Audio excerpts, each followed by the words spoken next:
Darryl Strawberry today about the All-Star team and his thoughts on whether or not the fans should vote for the All-Star team. I think it's very unique that the fans vote for the All-Star players. They look forward to choosing the best players in the game. It's tough to choose which players you think is the best, but I'm really excited about the voting, and I'm very pleased that the fans get the opportunity to vote for players. And it's a good thing for the fans. They come out to watch you play, so they know who's doing the best out there and who's giving their best effort to what they have to do, and they choose the best players in the game, and I'm very pleased with that. Well, Darryl Strawberry talking about the All-Star team, and I feel also the fans should get an opportunity to vote, Steve. Well, there's a lot of criticism, Fran, because, for example, Keith Hernandez having a great year, an all-star year. Steve Garvey also having a good year, but not as good a year as Keith, and he's not the defensive first baseman that Keith is and has been this season. But Garvey, by virtue of playing in Los Angeles all those years, twice as many votes as Hernandez at first base. Well, you know, purely from a year and statistical standpoint, that's not right, but it's great for the fans to vote for the popular players. You know, Steve, once in my career, I almost had the good fortune of making that team in 1974. And really, because of the fans, I didn't, but I think they should vote. Really, it didn't bother me. Of course, it gave me 3 days off. By the way, there's our defense for the New York Mets tonight. Behind the plate, Ron Hodges at first base, Keith Hernandez, Wally Backman at second base, Ron Gardenhire, the shortstop, Hubie Brooks at third, George Foster in left field, Mookie Wilson in center field, and Darryl Strawberry out in right field. And of course, on the mound, the phenom, he's done it all. Dwight Gooden, he won 6, lost 5, 2.89 ERA, 96.2 third innings pitched, struck out 113. That's good enough for number 2 in the league. And based on balls, only 40 with Steve Zabriskie. That's a shock. It is. And the lineup he'll be facing for the Houston Astros, Bill Doran, the second baseman, will lead it off, the switch hitter. Craig Reynolds, who's been red hot and very consistent this year, bats from the left side, and he'll play short and bat second. Denny Walling will be at third base, batting third. A hard-hitting Jose Cruz in left field, batting fourth. Jerry Mumphrey tearing him up in center field, batting fifth. Enos Cabell, who's come back to the Astros and helped them a great deal, he'll be at first base, batting sixth. Terry Poole, the right fielder, will bat seventh, hitting over 300. Switch-hitting catcher Mark Bailey will be behind the plate and bat eighth. And former Met Mike Scott will oppose Dwight Gooden tonight on the mound and bat ninth for Houston. By the way, we also talked to Keith Hernandez tonight about his feelings on the fans voting for the All-Star team. All right. Okay. Well, I think the fans should vote. I think a lot of players get upset about the voting, and I used to get upset, but I think it's good that the fans are involved. And what makes it okay with me is the fact that the managers pick the reserve players, and that's fine. Well, you just heard from a guy that should be on the All-Star team, an outstanding first baseman. He's done it consistently throughout his career, and the big surprise in his life, I suppose for everybody but Keith Hernandez, Steve Zabriskie, is that he wasn't drafted till late in the free agent draft. Something like the 47th round, and it's hard to believe that many clubs, every club virtually, would think that Hernandez would not be the kind of player, at least almost the kind of player that he has become. And we talked about the trade bringing Hernandez to New York. I think in Michael Dunn history as one of the most important trades made by the New York Mets. He not only is a great first baseman, a good hitter, but I think his presence on the ball club is so very important. You could tell the first day he came last year that he solidified the infield. Well, right now, Dwight Gooden will face the leadoff man, Bill Doran. Doran with a 247 average, 1 home run, 20 RBIs. Fastball up high, ball 1. So Dwight Gooden starting Doran off with that overpowering fastball. Second-year player in the big leagues, Doran, and he takes ball 2, 2 balls and no strikes.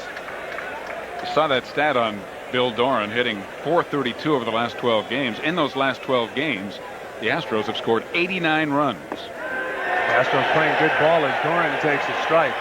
2 balls and 1 strike. Made the all-rookie team as a second baseman last year. He's been a surprise to the Houston Astros. In fact, they moved Phil Gardner from second base to third to make room for him. And he fly ball left center field. Mookie Wilson cannot get it. That's extra bases. Foster picks up the ball. Doran heading for third. The throw, not in time. A triple for the Astros leadoff man, and a nice effort by Mookie Wilson, but to no avail. Bill Doran now tied for 5th place in the National League. This is his 6th triple of the year. Mookie committed himself to catch this ball, but then he couldn't. He had no chance with the angle he was going to catch the ball on a hop and have it fall in. And by the time, of course, Foster retrieved it on the warning track, the way Doran runs, it wasn't even a close play. Mookie making a valiant effort, but valiant efforts are just that.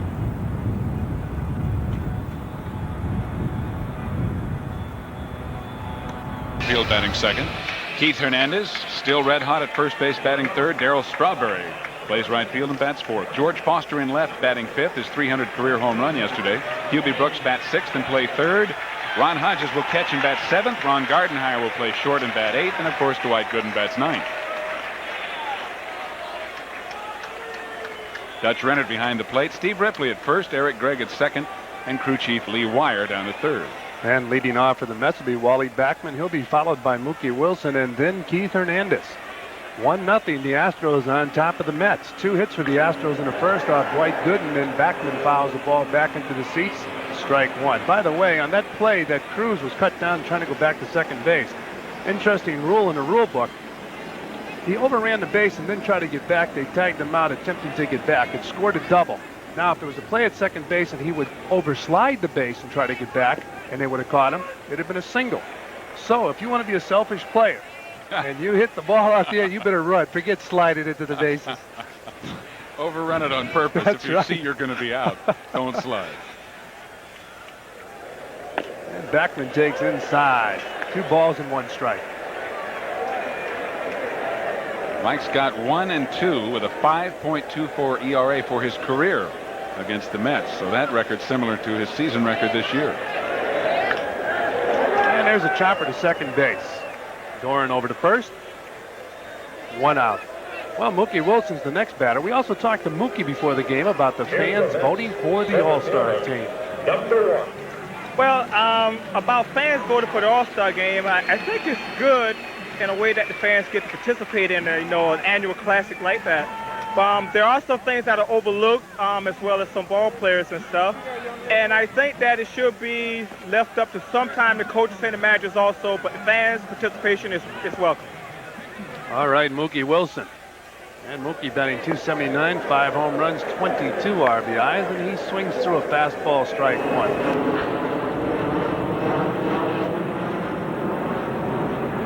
Dwight Gooden's fans, and I should say the New York Mets, winning will do wonders as Mumphrey takes a strike. By the way, talking about wonders, Jerry Mumphrey batting .296, 6 home runs, 46 RBIs.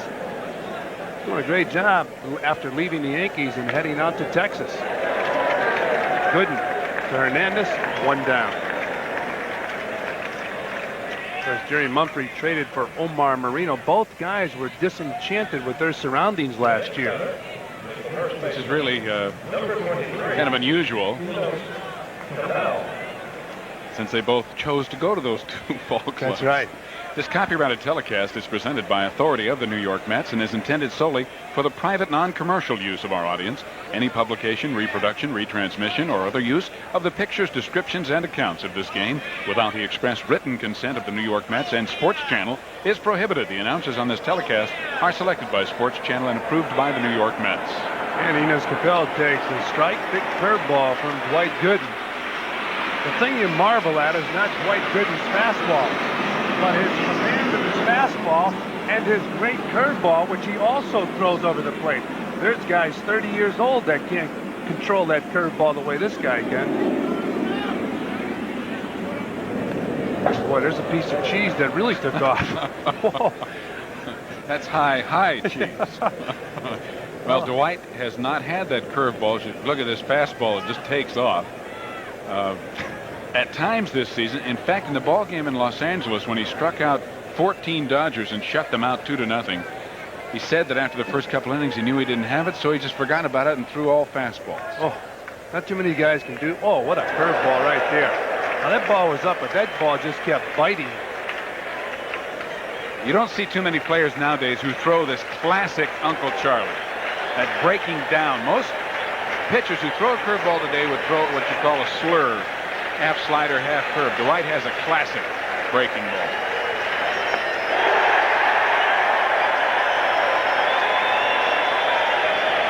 Two outs. And the first K goes up. When he does that, you don't have to say anything. Rhetoric is superfluous. Try to hit an aspirin tablet. That's about what it's like. These guys really enjoying themselves here at Shea. They're busy this year with this kid pitching, Dwight Gooden. Well, 2 outs, and the batter now Terry Poole. Batting .307. 2 home runs, 27 RBIs. Boy, Gooden has a real good fastball. Usually when you're wild high like that, you're a power pitcher and you're trying to overthrow the ball. Your body gets way out in front and your arm never catches up. Consequently, your release point is high. And that would happen, I think, a lot to a power pitcher. 1-1. You know, with most pitchers, friend, you want them as a hitter to get the ball up in the strike zone for you. With Dwight, when he gets in trouble, he gets down in the strike zone. That's right. Ball foul out of play. 1 ball and 2 strikes. Yeah, you really have to sit on Dwight Gooden's fastball. Certain pitches you can guess, but you'd have to be out of your mind to guess against Dwight Gooden unless you're up in a count or you're just starting off and it's the first pitch. You can have a pretty good idea, but this guy gets ahead of you. He's got you. You're in trouble. You got to sit on the heater and try to adjust to the curve. Oh, strike 3. This crowd's wild here. Dwight Gooden here in the second inning faced 3 Astros, struck out 2, so 3 up, 3 down, and after 1.5 the score, Houston 1, the Mets nothing.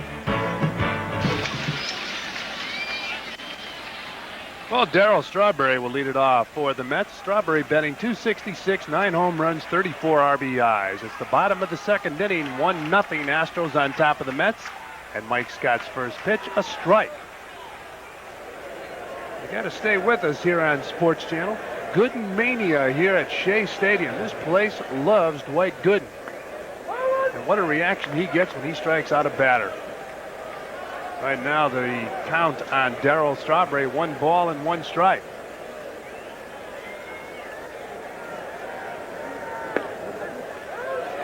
Two balls and 1 strike.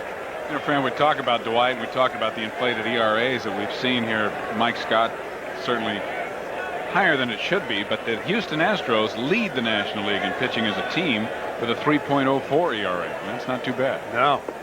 3-1. You know, Steve, over the years, they've had good pitching. In fact, they've had good teams that have been a surprise to the players in the National League. They couldn't figure out why the Astros could not win. They were always the dark horse candidate. There's a drive, left field, way back, off the wall. Cruz in pursuit, and Strawberry's going for 3. Should be close, and then is, and he's safe.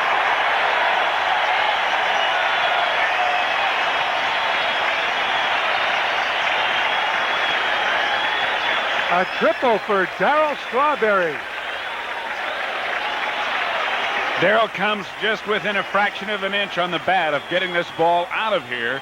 Cruz gave it a good try all the way back to the wall, but he didn't get all the way back, and the ball did. Darryl, of course, who runs so very well with nobody out leading off the inning, going to third base, and Denny Walling trying to put the tag on him, but it was too late. See Cruz very close to catching the ball, but he didn't get back to the wall. And Dutch Rennert, the home plate umpire, quite properly comes all the way to third base to make the call, because third base umpire Lee Wire had to go out to see if it would be a home run or not. And surprisingly, Darryl Strawberry's first triple of the season. That is somewhat of a surprise. Yeah, because he can run. He's going to hit a lot of triples. Right now, a guy who had a big day yesterday hit his 300th home run of his career. George Foster, the batter, batting .224, 11 home runs and 35 RBIs. With those stats, George can still have a good season. It's been frustrating so far, and he swings through a fastball, strike 1.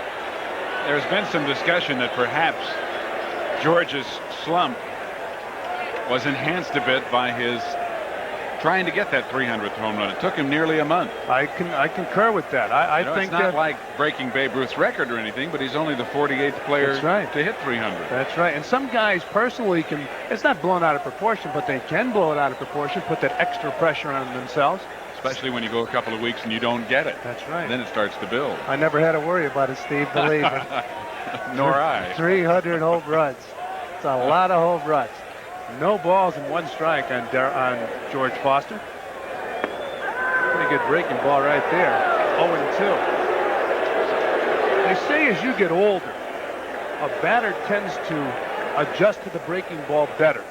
He loses his quickness, as a hitter goes, he loses his quickness with the bat for a fastball. There's Darryl Strawberry leading off third base. Nice try right there, 1-2. Well, Mike wanted George to chase that ball down and away, which is something Foster has been doing. George has not been a good hitter with 2 strikes on him. And when he does get behind in the count, he is susceptible to that breaking ball. He must be in the in-between category. He hasn't made that transition yet. And the 1-2 pitch. George pulls the ball foul. Yeah, I can remember Willie Mays with the San Francisco Giants late in his career talking in a clubhouse meeting. He was about 39, 40 years old. He said, we were talking about Darren Johnson at the time, how to pitch to him. He said, throw him hard stuff. He said he's older now, and he can adjust to the breaking ball, not as much to the fastball. And Willie was speaking from experience at the time. Mike Scott can throw hard. And the 1-2 pitch, good fastball, strike 3. He does have a good fastball. And he uses it right there to illustrate the point you were making, friend. May or may not have been out of the strike zone. It was close enough to swing at with 2 strikes, that's for sure. So Mike Scott getting a big out. George Foster, the batter now, Hubie Brooks. He's having an outstanding season, batting .306, 9 home runs, and 30 RBIs. I mentioned earlier, he's 10th in the National League in hitting, and there's Darryl Strawberry leading off third base. 1 out. And a chopper to short. It goes through runnels. And Strawberry scores. Brooks is heading for second base. Good hustle by Hubie Brooks. And this game is tied at 1 apiece, and these fans are happy. Hubie never taking anything for granted and certainly having the play in front of him. What happens when you play the infield in is that you raise the batting average of the batter somewhere around anywhere, depending on the batter, from 10 to 70 points. Hubie never stopped, and to his credit goes into second base, putting himself in scoring position. It is an error on Craig Reynolds, so no RBI. So it's all tied 1 apiece here at Shea Stadium, and the batter Ron Hodges. Hodges batting .154, no home runs, 3 RBIs. I'm sure the reason he's in his game tonight is to catch Dwight Gooden. And he takes ball 1. Well, it helps to have an experienced catcher when you've got a young pitcher, obviously. And there are some who have questioned Davy Johnson's playing Mike Fitzgerald as much as he does with the young staff he's had. But Mike has come up with these guys, and that's an advantage for him. And he's done a fine job. And, of course, having Keith Hernandez at first base, you can use a young catcher. And Hodges takes inside 2-0, because Hernandez can walk over there and say the same things that a catcher can say. As you look at Davy Johnson, a catcher should really call the game, try to set up the hitters, and really build the confidence of the pitcher, but stay away from the mechanics. 2 balls, no strikes on Ron Hodges. And he pulls the ball foul. You know, friend, there may be another factor as to why Hodges is playing tonight. And it has come into play from time to time over the last couple of weeks. Mike Fitzgerald, for the last almost 2 months, has been bothered by an inflamed bursa sac, it's called, around his left knee.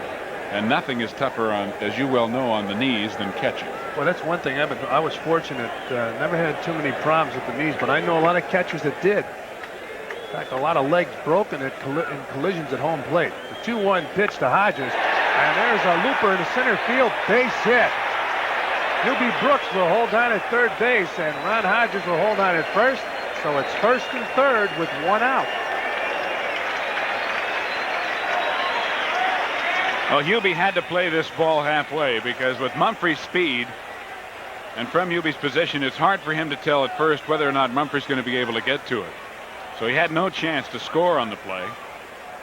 Runners at first and third. Bullpen, okay. I would have to believe it is rule. You would think in this case they would bring in a left-hander to face Strawberry. But I don't know that Houston has a middle inning left-hander right now.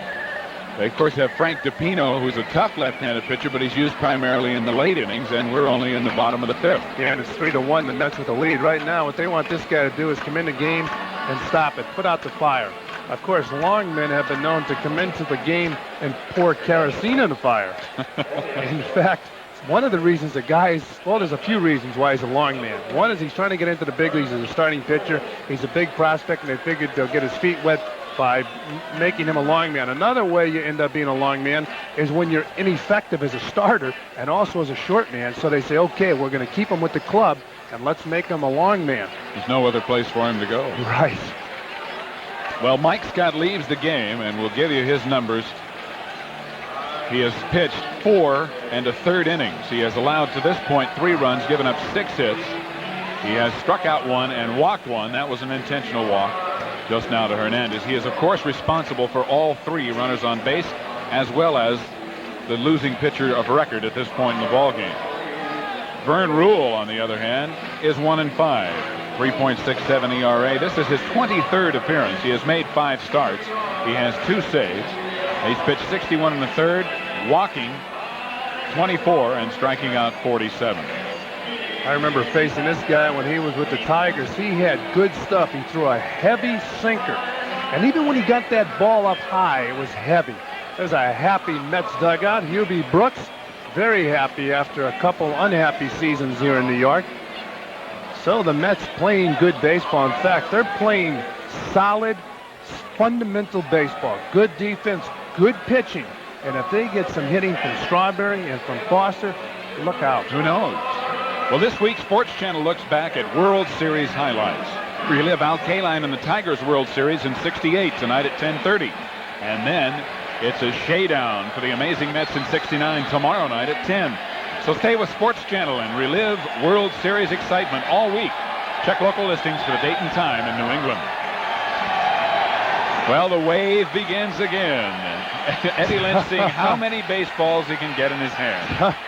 That's one of the great bullpen games. Yeah. Lynch is doing it in the dugout.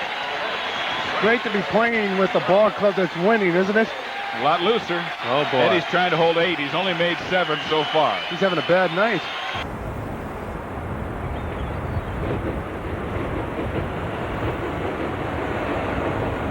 And apparently it did. And I think the Mets, although the harsh words weren't really there from the beginning, have made the most of that good attitude they had from the beginning of spring training. And this guy's one of the reasons, Dwight Gooden. Gooden mania here at Shea Stadium. 1 ball, 1 strikes, 1 out. Dwight Gooden has struck out 9 batters in this ball game. What's the quote that Yogi's attributed to Yogi? I don't know if it's a Yogiism or not, but 85% of this game is half mental. Only the Yogi. There's a foul ball out of play. 1 ball, 2 strikes. You talk about those closed-door meetings where the manager can say some harsh words. Sometimes it's very beneficial. Other times the manager gets punched in the head. I've seen some bad scenes in those meetings. I like the meetings where they give out coffee and donuts. I didn't care what they talked about. Here's the 1-2 pitch. Well, he had a pretty good pitch right there. Pulled it foul. Usually when they make a good pitch on you like that, with 2 strikes, you'd like to stay up there as a batter. If you can foul it off, you're happy. Well, that's the sign of a good hitter, too. The good hitters will foul those pitches off. The 220 hitters will be carrying their bat back to the dugout because they'll go ahead and swing at him anyway. You don't like 220 hitters, eh? No, I don't mind them. Just all right. They're less likely to foul those pitches off. That's right. This guy here is a 300 hitter, Terry Poole. And batting 7th, which is unusual. Down low, 2 balls and 2 strikes. Boy, this kid here has been something else.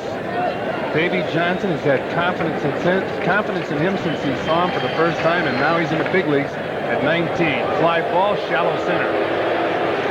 You heard him call for Mook, and he got it. 2 down. Dwight Gooden has struck out 9 through the first 6 2/3. And as we mentioned at the top of the telecast, he has 5 games this year in which he has struck out 10 or more. So he's right on pace. Yeah, he can throw. Great fastball, great curveball. Some guys can strike you out. They have that overpowering fastball. The thing I like about this kid is he always keeps the ball club in the game. It's always close. I think what he needs now, though, is to get a bunch of wins. You know, it's nice when you're pitching well, your ERA's down, you're striking out a lot of hitters. but it's more satisfying when you have victories. Well, in all fairness and candor, Dwight Gooden could very easily right now be about 9-2 or 8-3 at the very worst. He's only really had 2 bad outings. That's right, and he would feel even better because it's nicer when you get the victory than when they come in and pat you in the back and say, stay with him, we'll get you some runs next time. His record could be 8-3 very easily. 1 ball, no strikes, and Mark Bailey, who's 0 for 2. He popped to second base and struck out. And another fly ball. Mookie Wilson's about to tie a record. 3 putouts in an inning. The fans here responding to one of the most popular players on the Mets, Mookie Wilson, and Gooden here in the 7th for the Astros. 3 up, 3 down. Over 24,000 in the house here at Shea. Not bad for a Monday night, and just under 22,000 paid. 21,923 the paid crowd. 24,409 total. And Ron Gardenhire will bat right now. He'll lead it off in the bottom of the 7th. It's 3-1. The Mets on top of the Astros. Vern Rule pitching for the Astros, and Gardenhire takes ball 1. By the way, Vern Rule's major league total 63 wins, 66 losses. I thought he was going to be much better when he came up with Detroit. He threw the ball very well. He needs some luck in this game. There's the wave. Yeah, that is a weak wave. What happened? Well, I think that's a boat wake. And Gardenhire fouls the ball back on the screen. 1 ball and 2 strikes. That's something you rarely see today. A guy bunting for a base hit. I don't think you see it enough. That's right. With certain players and certain situations. Mookie Wilson, for one, is a player who could do it more often. Good point. You come out of a slump, and if you can bunt it. You get on base and makes you feel better. You go to the plate the next time, you relax. 2 balls and 2 strikes in Gardenhire. Just took a curveball down low. And there's a line drive base hit into right center field. Gardenhire with the air. He goes for 2. Good hustle by Gardenhire. I know why Davey Johnson is stuck with this kid. Now, the Astros are playing on natural grass for the first time in a while. They just finished the season on the turf in Philadelphia. Terry Poole does not make many errors, but he makes one here as he just mishandles the ball. It's a base hit and an error, allowing Gardenhire to go to second, the 3rd error in the ball game on the Houston Astros. And you know, Steve, I believe that Gardenhire was going all the way. I think he had double on his mind. Good hustle by Gardenhire. One of the reasons the Mets are doing so well this year. It's solid baseball, good hustling team, defense and pitching. Aggressiveness. That's right. And here's a guy that's aggressive. He's on the right side of the plate again, Dwight Gooden. And he takes ball 1. You're watching all the action live from Shea Stadium, Flushing, New York. All on SportsChannel. There's the line score. Mets 3, Astros 1. Gooden mania here at Shea Stadium. Dwight Gooden, the batter. And Frank DePino, the left-handed reliever, up for Houston. Vern Rule is a scheduled leadoff batter in the top of the 8th. And once again, ball bunted by Gooden. And Gooden does it again. Oh, no. I got to see that again. Close play at first base. No argument from the Mets, but very close as Vern Rule held the ball. Well, similar play as to when Gooden bunted for a base hit in the previous inning. A little too much thinking by Vern Rule. Does he get him? Today the ball is not in the glove. The ball must beat the runner. The rule doesn't really state that the tie goes to the runner. It says that the ball must beat the runner to the bag. Dwight Gooden looked to be safe on the replay, but he's called out by Steve Ripley, the first base umpire. And Dwight Gooden right now will get a chance to rest in the Mets dugout. There's a runner on third base, Ron Gardenhire. A big run. It's a 3-1 ball game. We're in the 7th inning. The Mets on top of the Astros. I would assume, although I didn't see the scoring, that they've awarded Gooden a sacrifice. Yeah, I would have to give him a sacrifice, no doubt about it. A nice bunt. Good heads-up running by Ron Gardenhire. It wasn't a nice bunt. It did the job. 1 out, back from the batter. He takes strike 1. Backman in this ball game is 1 for 3, grounded to second base, fly to center field, doubled, a big double, driving in 2 RBIs. Wally now with 7 RBIs in the last 11 games. So now he's starting to think like an RBI hitter. Let's see what he does here. Big run on third base, and the infield in. Steve mentioned before, it'll add points to your batting average. Really cuts down those angles. The ball will get on the fielder so quickly that a ball hit just a few feet away from a fielder in this situation will usually be a base hit.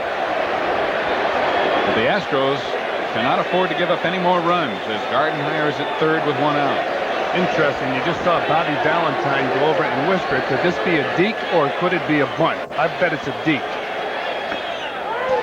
And there's the ball. 2 balls, 1 strike. You know, on the squeeze play, they have a signal from the coach to the hitter. The hitter signals back that he has it because it's a dangerous play. And the coach usually says something, some type of verbal sign to the runner that everything's set to go. And Bobby walked over there, maybe trying to deke the Astros. I guarantee he wasn't whispering, though, because Gardenhire never would have heard him in here. Yeah, this place is jumping tonight, and there's the bunt. Oh, excellent play. And great hustling base running by Wally Backman. Boy, talk about executing the squeeze play. And it's real tough with a left-handed batter up because you have the pitch out. And there's the happy New York Met bench.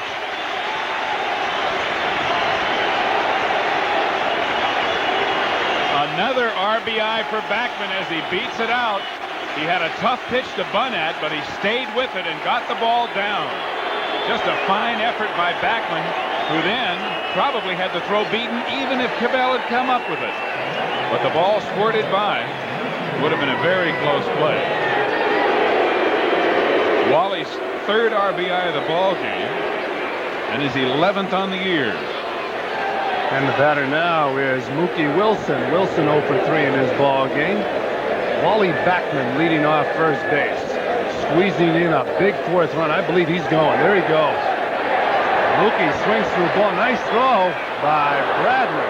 Bailey. Excellent throw by Mark Bailey to cut down Wally Backman. And Backman gets a standing O. Here it's Shea.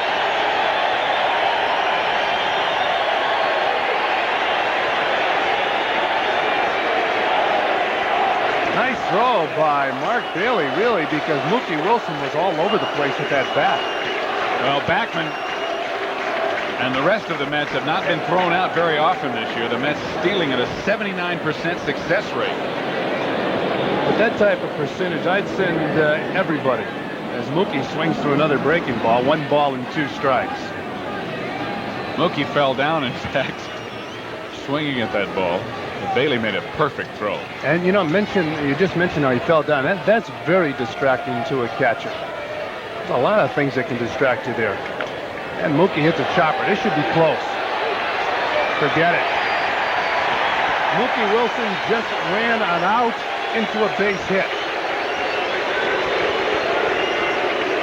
Oh, what legs. Pounded right in front of the plate. Reynolds does all he can do, fields and throws, but Mookie busts it down there and beats it by a good step. Do or die play. He comes up with it. Had to bring the ball across his body, but even at that, Mookie running from the left side is hard to get. And I've got to believe Mookie will be headed for second base. Yeah, the way However, excuse me, Fran, with Hernandez up, they might want to give him a chance to hit the ball through the hole. Good point, but the way Davey Johnson has been managing, Steve, I would not be surprised, as you mentioned, Mookie Wilson in motion. I'll tell you, I'd move him. The hole's nice, but it's not that important. No, they're 2 out, too. I'd still run him. 2 out is a good time to run. Yeah. If he gets thrown out, you've got Hernandez to lead off the next inning. There's Davey Johnson. Hernandez a good clutch hitter, and if you get him to second base with 2 out, Hernandez can have a better shot at driving him in. Good point. Hernandez right now, 1 ball, no strikes, 2 outs. Mookie with the lead. He does not go, and Hernandez takes ball 2. 2-0. Well, if Mookie's going to go, it's a good time to go, because you got to believe there's no pitch out on now. I tell you, if this guy calls a pitch out, he's got a lot of guts. He better be right. Looks like a breaking ball. There goes Mookie, big jump. And you're right, it was a breaking ball. Good throw once again by Mark Bailey. Well, the Astros have a secret. Walk the guy, let him get on first, and then throw him out at second base. For the Mets, here in the 7th, they failed to score. And at the end of 7, the score, Mets 4, Astros 1. Astros go to the bench, trailing 4-1 in the top of the 8th inning. Bass hitting .242 on the year with a home run and 17 RBIs, is 3 for 19 with 2 RBIs as a pinch hitter. And Bass will be facing the red-hot Dwight Gooden to score here at Shea Stadium. The Mets 4, the Astros 1.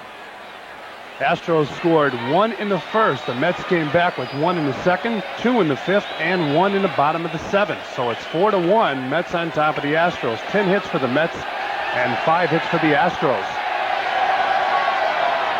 And Bass takes strike 1 from Dwight Gooden. As the wave goes into action here, as Ralph Kiner says, the Flushing Wave. I'd say the other night it was like a tidal wave. When Gooden was pitching on Friday night against the Expos. Oh, I'd like to be a pinch hitter against this guy. what an Uncle Charlie that was. Toughest thing in baseball is the pinch hit, and that's if you got a guy that you can hit. Gives him some dead red, and then he brings back that big jug. 0-2 pitch.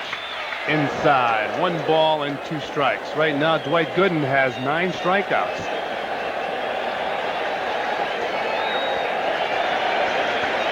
One and 2. If he gets the black there, it's over.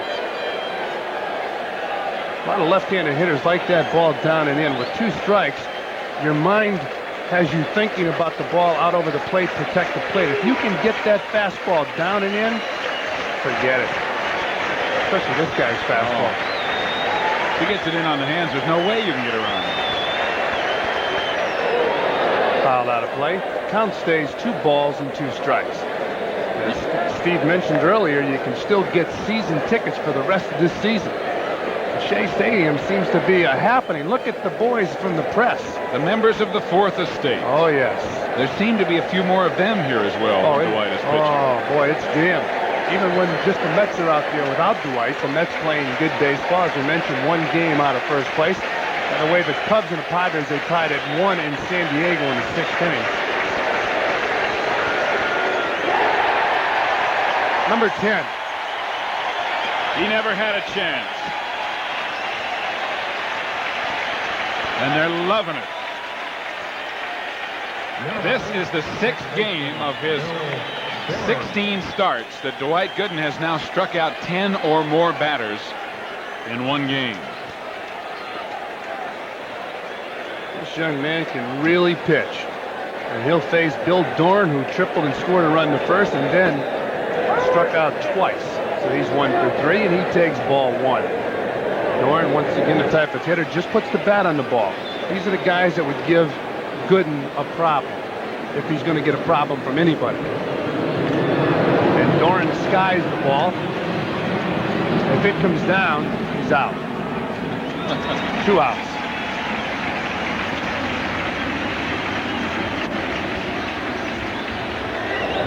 I'd say Dwight Gooden will supply a lot of power. The reason that ball was so high was thrown hard. That's right. That's right. Boy, it's great to watch Dwight Gooden from up here. I'll tell you something. My first professional game was in the Instructional League in 1969. And the first at-bat I had was against an 18-year-old out of Louisiana high school named J.R. Richard. Oh, boy. And he had no control. No control. Oh, my heart. He either hit you, walked you, or struck you. Well, the batter right now is Greg Reynolds. He hits a bullet down the right field line. Strawberry hustling over, gets the ball back in. Once again, Reynolds the type of hitter that gets the head of the bat, slaps the ball. Here's what's happening elsewhere in the National League. Montreal over Atlanta 5-4. Philadelphia shutting out Cincinnati 4-0, 8th inning. 1-0 San Diego over Chicago in the 6th. The Pittsburgh Pirates lead the Dodgers 2-0 in the 4th inning out on the coast. We'll give you the American League a little later. And the Mets, of course, winning here 4-1. So the National League East sort of holding pat at this point. And Denny Walling, the batter. He slide to center, get into a force play and walk. He's a good hitter. The Astros feature some good hitters. You know, you mentioned that J.R. Richards. I faced him in his first major league game in San Francisco. He struck out 15 guys. I believe it's still a record. And Walling pulls the ball foul. I got the call in about the 8th inning. It was the second game of a doubleheader. The Astros on the field Bases loaded, 2 outs. I get the call to hit against this guy. He blew me off the field as you look at Jesse Arasta. And the best line of ball was I got in the dugout. All he was throwing was fastballs, about 105 miles an hour. I got in the dugout. Charlie Fox was managing the Giants. He said, "We have his pitches." I said, "That wouldn't help." No. I do too, but it doesn't help. That's right. No Thanks balls. to Goldberg. Excuse me, Steve. No balls and 1 strike on Wally. No balls and 2 strikes. This kid here, as we talk about J.R. Richards, is a better pitcher at his age. You faced J.R. at that age? Without a doubt. Dwight has it. Number 11.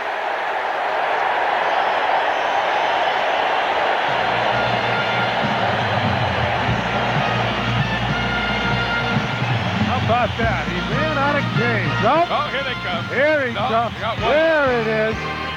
They better bring about 18 every time. You never know when Dwight's going to go Look at for this. a record. Well, there's the score. Gooden mania here at Shea Stadium.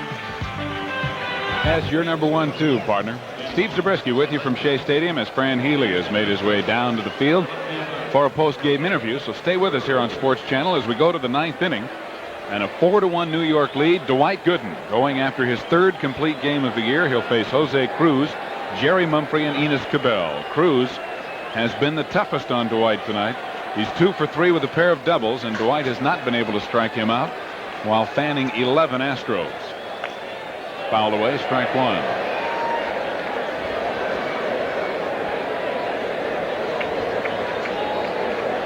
Cruz, arguably one of the best hitters in baseball.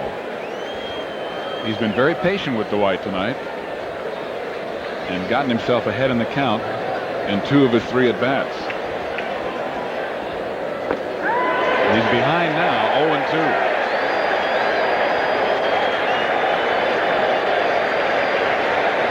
Dwight has struck out 11 through the first 8 and only walked 1. Line drive, 1 hop. Hubie Brooks scoops it. Can he get him? No. Jose runs very well. And once that ball climbed up Hubie Brooks' arm, he was going to be safe. I would imagine it's going to be an infield base hit as it's very hard hit. Again, the high pitch.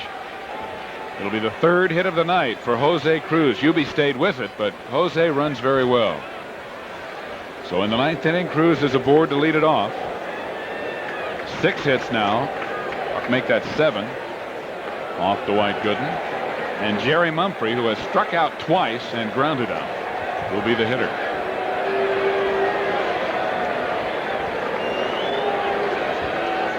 Mumphrey, who ordinarily is a contact hitter, has had trouble getting around on Dwight's fastball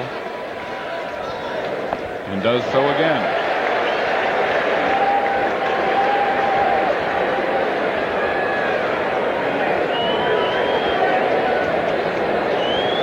Unlike the last time Dwight struck out 11 against the Montreal Expos when he lost 2-1, the Mets have provided him with enough offense tonight.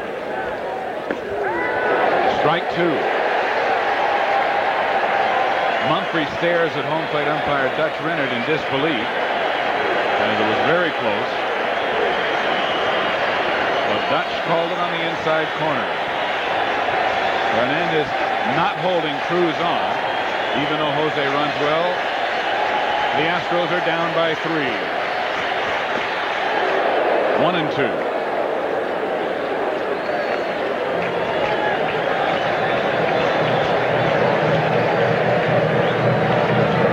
Gooden's 11 strikeouts of Houston, even more impressive when you consider the fact that the Astros are not a ball club that strikes out a lot. Cruz is running, and the pitch is fouled away. So not the straight steal, as you would not expect in this situation, but the hit and run is on. However, the pitch fouled off. It's still 1-2.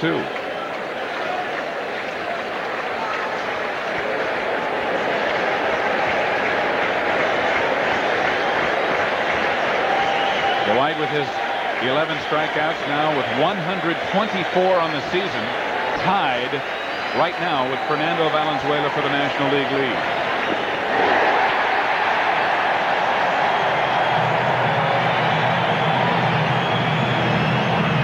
And there is a new leader in the National League. Number 12 comes down to the railing of the upper deck. in K corner. And Dwight, with 125 strikeouts, passes Fernando Valenzuela by 1. 1 out. Cruz still at first base here in the 9th. And Enos Cabell, who was 1 for 3, a single to right, and 2 stolen bases in the 5th inning. Cabell has also struck out and flied to center. Curveball and a beauty.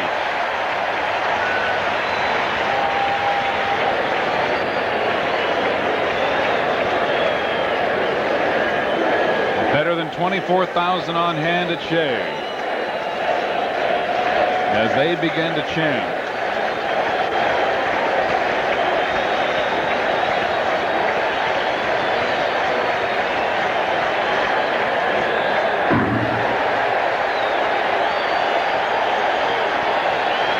On Cabell. You may be witnessing the only game in which Dutch Rennert has worked behind the plate and never been heard calling a strike.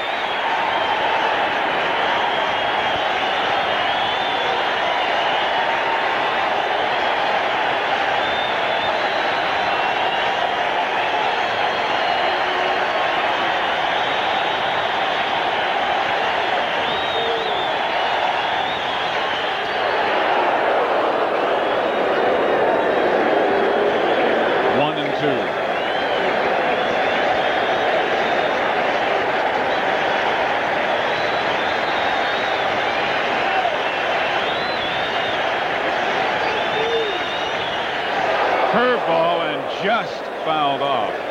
Cabell had to leap out of his shoes just to get a piece of the bat on a piece of the ball. You talk about just getting it. Enos almost fell down. Dwight Gooden has not only had that 90 miles per hour plus 90 mile per hour fastball, but his curve tonight has been outstanding. And he has mixed in the changeup just enough. 1 ball, 2 strikes.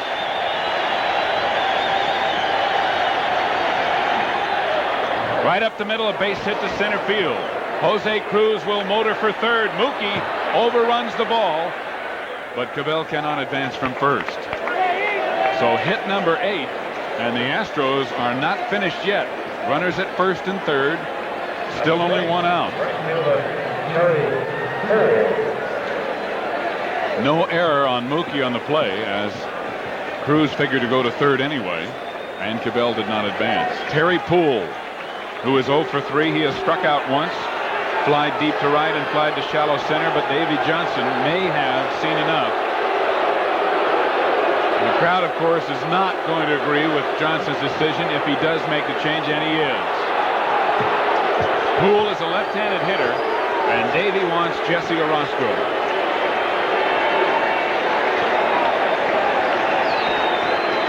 What an outing for Dwight Gooden. He has allowed only 1 run. He has allowed 8 hits through 8 1/3 innings. He has struck out 11, make that 12, an even dozen, while walking only 1. Dwight just continues to impress, more so than the time before with each successive start. 12 red Ks in the K corner, down the left field line in the upper deck here at Shea. Gooden plenty. And you don't have to go to the theater to get it.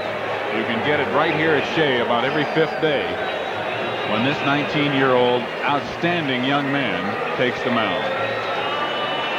Listen to this ovation.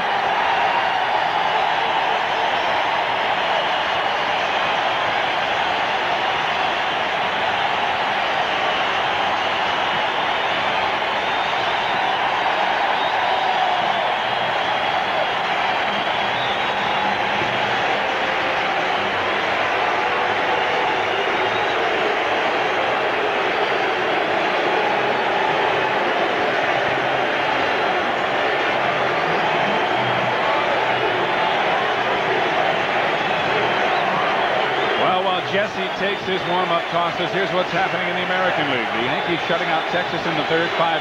California continues to set the pace in the American League West. They beat Toronto 6-3. Kansas City took the first of two, 9-3 over Cleveland. They lead in the fifth inning of the second game, 2-1.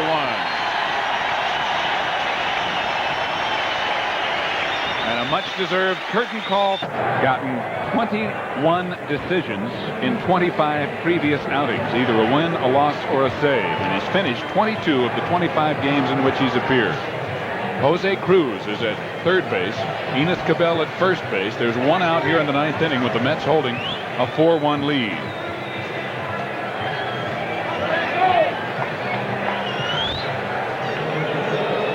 Cruz led off with a single. Mumphrey struck out, and Cabell followed with a single. And Terry Poole will be pinch hit for, as a left-hander against left-hander will not be allowed to hit by Houston manager Bob Lillis. Jim Pankovitz pinch hitting for Poole. And Orozco's breaking ball is inside for ball one.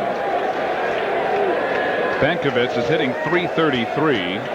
He's only appeared in 15 games with 30 at-bats. As a pinch hitter, .333 as well. 3 for 9 with no RBIs.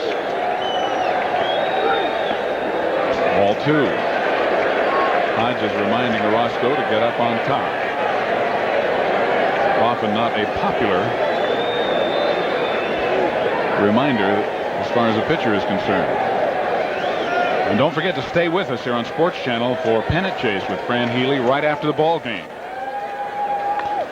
Popped up down the right field line. Hernandez giving chase. Backman going over. Keith can't get it. It would have been an unbelievable play, and probably Cruz would have been able to tag up and score from third if Hernandez had made the catch in foul territory. Long way to go. He gets there. Can't quite get the glove on it. Obviously, the Mets would have given up that run to get the out. Hernandez made the effort. As you look at Dwight talking to Fran Healy, who's in the dugout. I wonder who Fran's post-game guest is going to be. Fran's ready. What a great young man that Dwight Gooden is. 2 balls, 1 strike on Pankovitz. 2-2.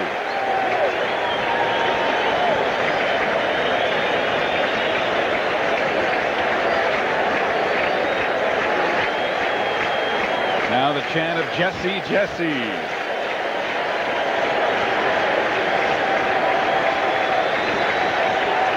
Curveball, hard hit ball to short, could be 2. Backman does not get a good shovel from Gardenhire, but holds on to get the play at second base. Cruz scores to make it 4-2 New York,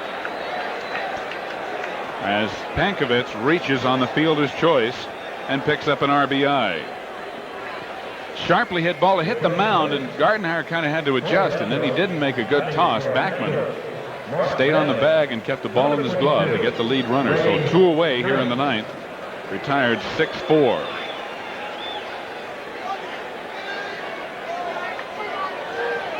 And another pinch hitter, Ray Knight. We talked about Knight not being in the ball game. That .235 average is part of the reason. Ray has not been hitting lately, but he'll be called on here in a rare situation to pinch hit. Knight has not been up officially this year as a pinch hitter. Overall, 2 homers, 24 RBIs. So Mark Bailey, the switch hitting catcher, is out of there, and Ray Knight will try to keep it alive for Houston against Jesse Orozco.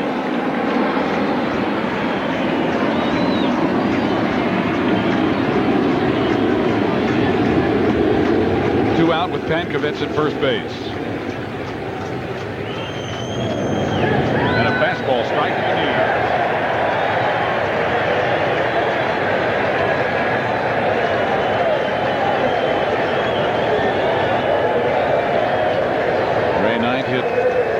4 last year. Jesse took something off that one, and it's low and inside, 1-1.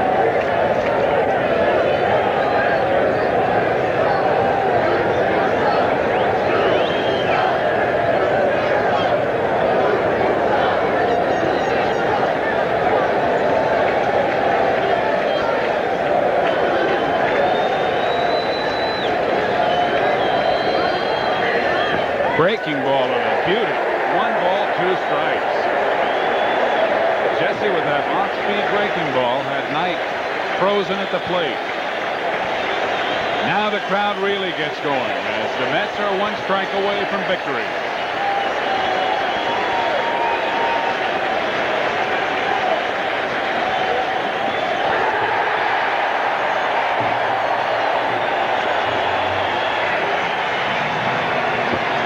Dwight Gooden, in striking out 12 and going 8 in the 3rd innings, has picked up his 7th Major League victory. He's now 7-5 as the Mets keep pace in the National League East and win their 3rd game in a row. Mike Scott, the former Met who started for Houston, is the loser. He's now 4-6, and Jesse Orosco picks up his 15th save of the year in relief of young Dwight. And deserved congratulations all around for the Mets' outstanding right-hander. We'll be back to Shea with a recap of the game. Fran will have an interview, so stay with us. Once again, the final score, the Mets 4, the Houston Astros 2. Zabriskie back here with you here at Shea Stadium along with Fran Healy, where the Mets have won their 3rd in a row, and Dwight Gooden has done it again. Not only has he picked up his 7th victory, but he has turned people on. 12 strikeouts in the ball game for his 7th victory of the year, a 4-2 win over Houston in the first of this 3-game series. Dwight putting people in the seats and creating unbelievable excitement here at Shea. He couldn't finish the ball game. Davey Johnson has shown a propensity to be quick with the hook, especially with his young 19-year-old right-hander. Jesse Orosco got his 14th save of the season. Now let's go down to the playing field where Fran Healy has the star of tonight's game. Fran? Okay, thank you very much, Steve Zabriskie. And my guest obviously would have to be Dwight Gooden.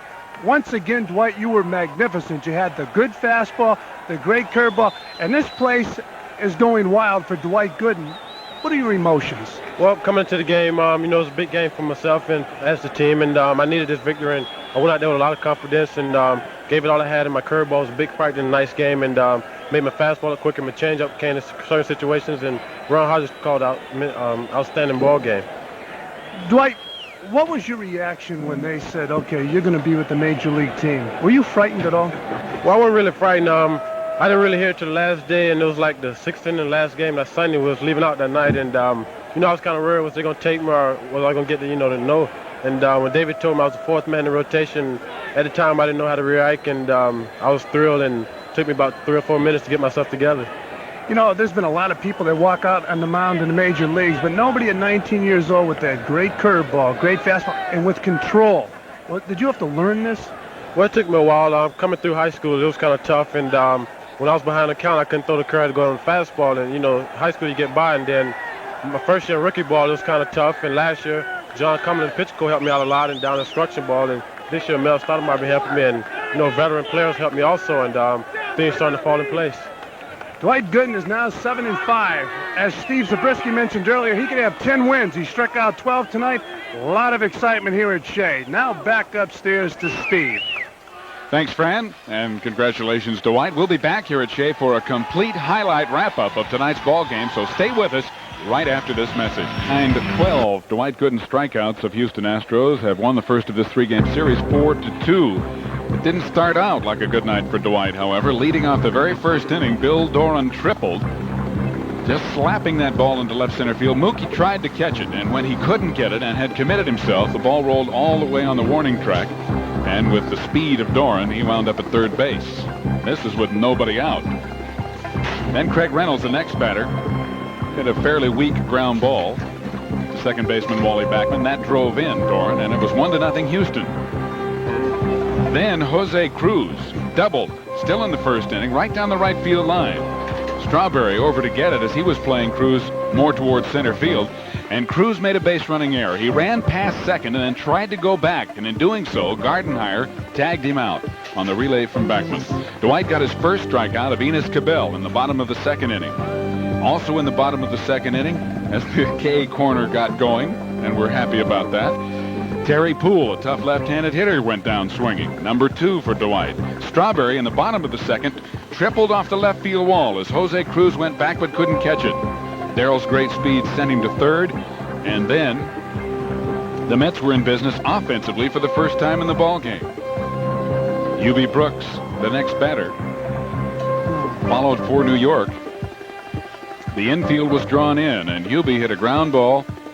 Shortstop Craig Reynolds let it go through. Strawberry scored, and UB with great hustle went all the way to second. 1-1. In the top of the third, Mike Scott, the pitcher, went down swinging, and the leadoff batter, Bill Doran, was the next hitter. Doran went down. 2 more for Dwight, and that ended that inning. In the top of the fourth, Jerry Mumphrey. And in the top of the 5th inning, as the K's are all over the place, not just in K corner, Mark Bailey, number 6. Once again, Mike Scott, the pitcher, had to face Dwight. Scott was pitching very well early in the ball game, and again Scott was struck out. That was the 7th for Dwight. Then offensively, Dwight contributed as the K corner was busy. In the 5th inning, men on first and second, Gooden, a sacrifice bunt and a little mishandling allowed him to beat it out for an infield hit. Wally Backman followed with a double to right center field. Ron Hodges and Ron Gardenhire scored 2 more runs. It was 3-1. The Mets leading the Astros at this point. And here's what Wally Backman did to make himself safe at second base. As he was going to be out by a mile, he stopped, and Doran, in trying to tag him, had the ball in both his hand and his glove, but neither won. In the top of the 6th inning, Dwight continued to mow him down. He struck out Bill Doran once again. For the second time, Doran went down swinging. With 2 outs in the 6th inning, Dwight finished it off. Jerry Mumphrey, number 9.